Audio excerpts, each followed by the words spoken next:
AITA for making my son live with his mother, stepdad and 3 step-siblings after he verbally abused my husband. Content warning. Homophobia, false CSA allegations.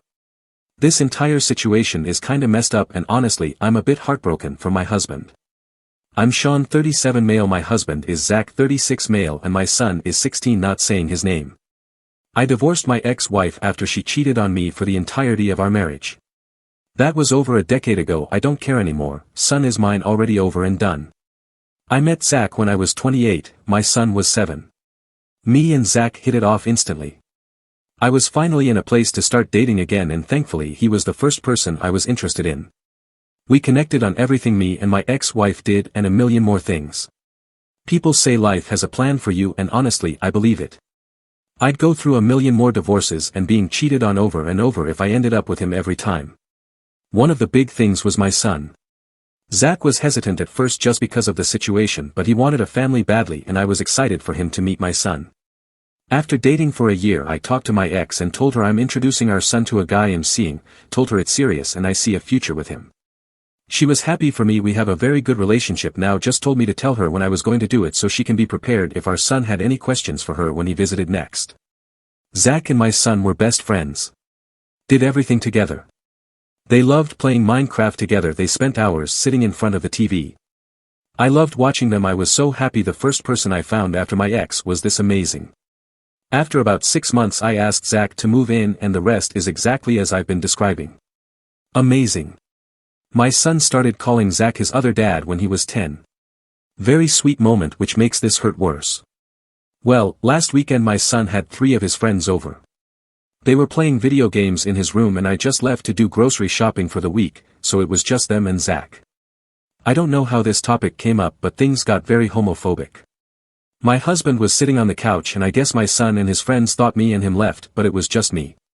My son's room is connected to the living room, so if you're sitting in the living room, it's not super hard to hear what's going on in his room if he's being loud enough. 4 teenage boys playing video games. One of them said, "How's it feel having a F slur?" I don't know if I can say it or not on here, as a father. My son laughed and said kinda shitty. They said my husband probably touched him when he was little and my son replied, "He can try it now, he'll get his ass beat," so not even being AD to Zach but now also threatening him over something we all know he would never do. They kept saying shit like, "Which one do you think takes it in the ass?" Probably the F slur, "At least your real dad still likes women," just a bunch of hateful shit. My husband sat there listening to it all silently crying. Also Zach has spent good 4 hours a day at the gym for the last 3 years, so I don't know who's getting their ass beat but it ain't him. I got home about 2 hours later to my husband sitting in his car with a bag packed waiting for me so he could leave but didn't want to leave my son alone. I asked what's going on, why are you leaving, and he told me everything. I tried to understand as best I could. I insisted he wasn't serious, he's just being a stupid kid acting tough with his friends, but it didn't matter, the damage was done.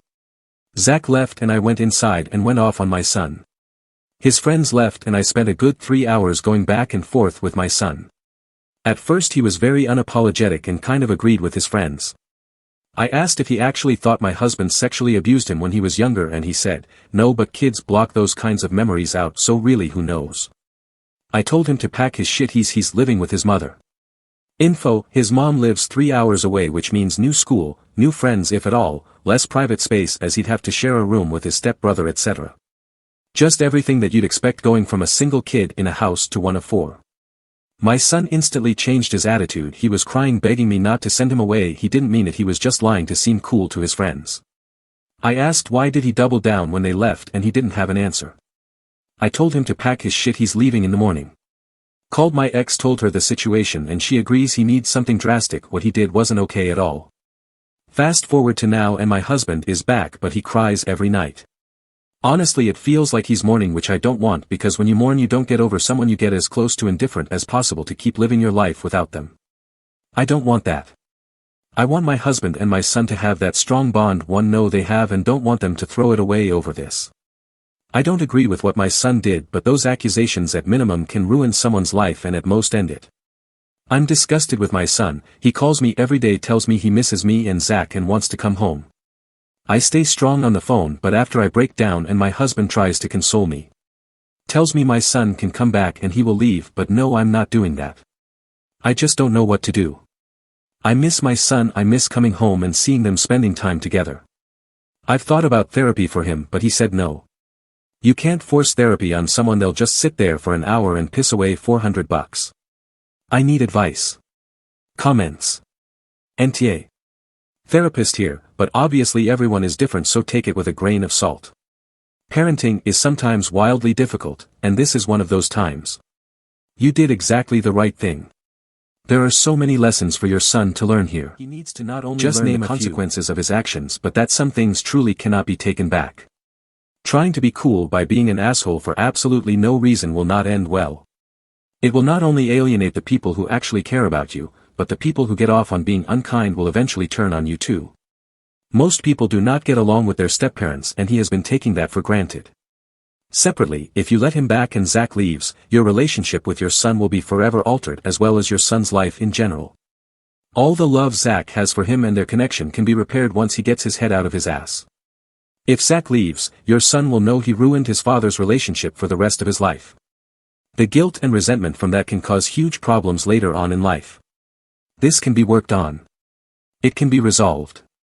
I strongly suggest making family therapy a requirement for moving back into the house with an LGBTQIA+ friendly therapist who can get down to the root of how harmful this was and make him understand that. Individual therapy is also a great idea, but family dynamic stuff needs to take priority. Comment. This is great advice, but considering the man alleged he was possibly a pedophile, OP's husband clearly isn't going to risk his future on someone who is capable of being that callous. I wouldn't either. This is fixable, but it doesn't mean it will be. It's not any different if a blended family comes together, and the daughter accuses her stepdad of touching her. There was literally a post 2 months ago about this exactly. He moved out, divorced the mom, and refused to stop the divorce once she confessed her bio dad put her up to it so he could F with the mom. Kid thought dad would come back if it happened. Newsflash, he didn't. That said, everyone told him that his future wasn't worth risking it. Just because he didn't get a full-on accusation and a police investigation doesn't mean he should be asked to risk it. I'm saying the same here. Zach said he would move out if the son came back. I think we are likely beyond counseling, at least for a while, certainly not while he's a minor. There is hope in the future though, and this is the way. Comment. Yep, I wouldn't risk it and neither should Zach.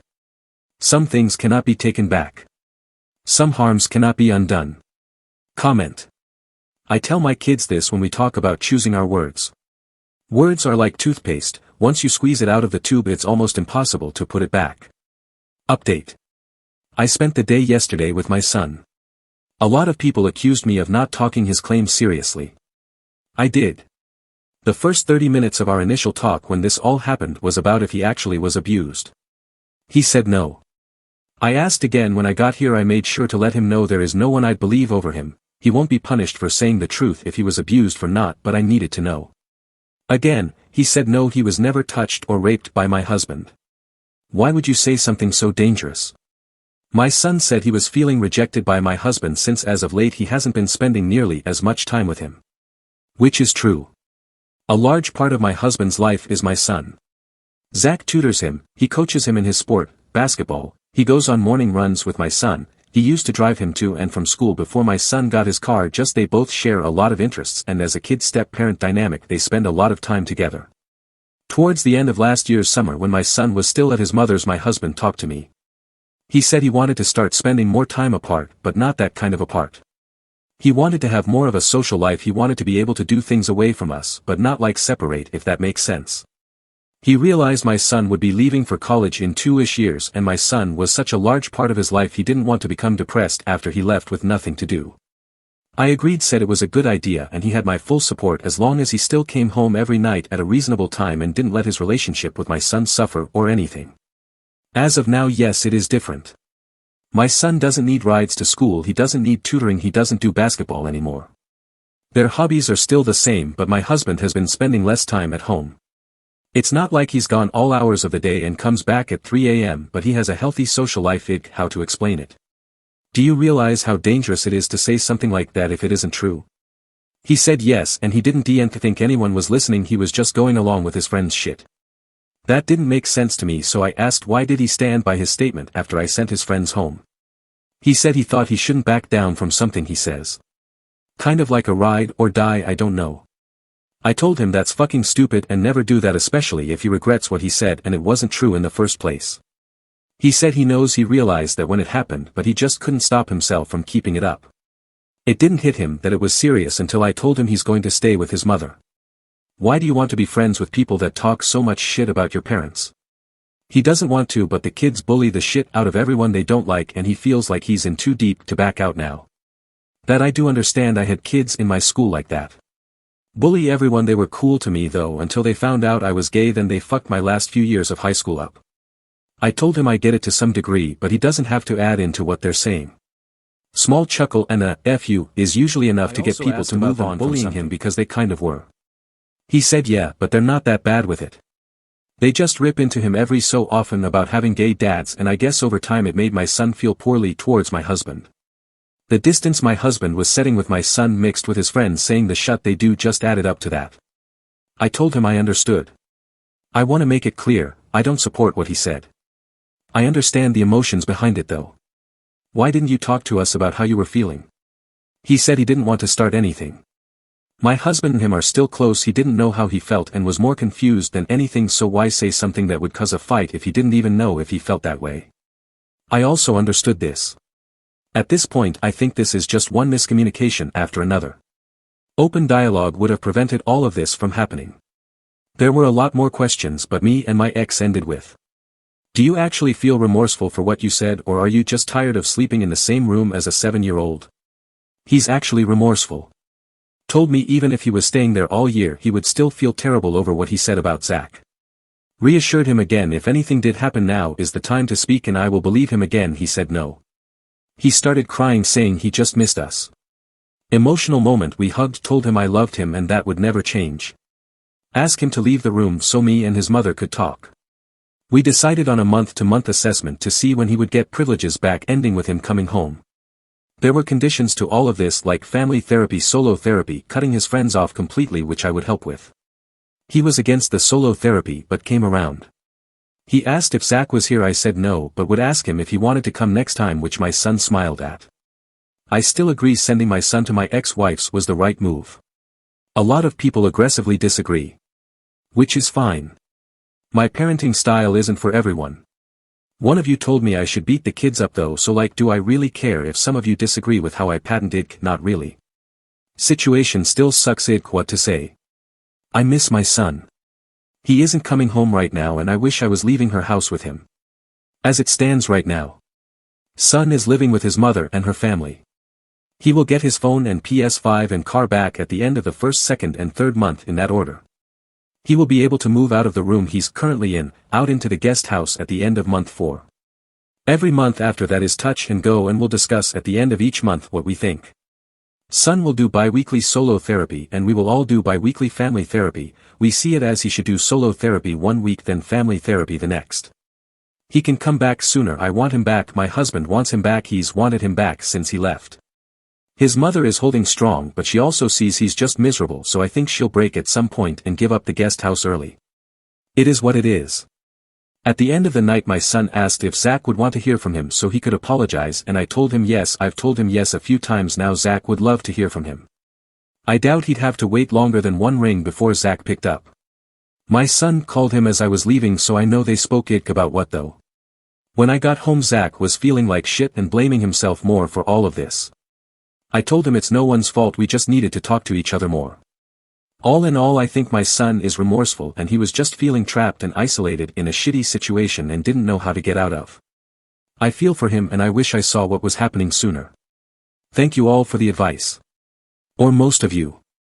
Some of you were just nasty and hateful. Someone on my first post called Stoner Therapist something like that gave good fucking advice. I didn't say it on that post, but if you read this good shit, thanks for it. Comments.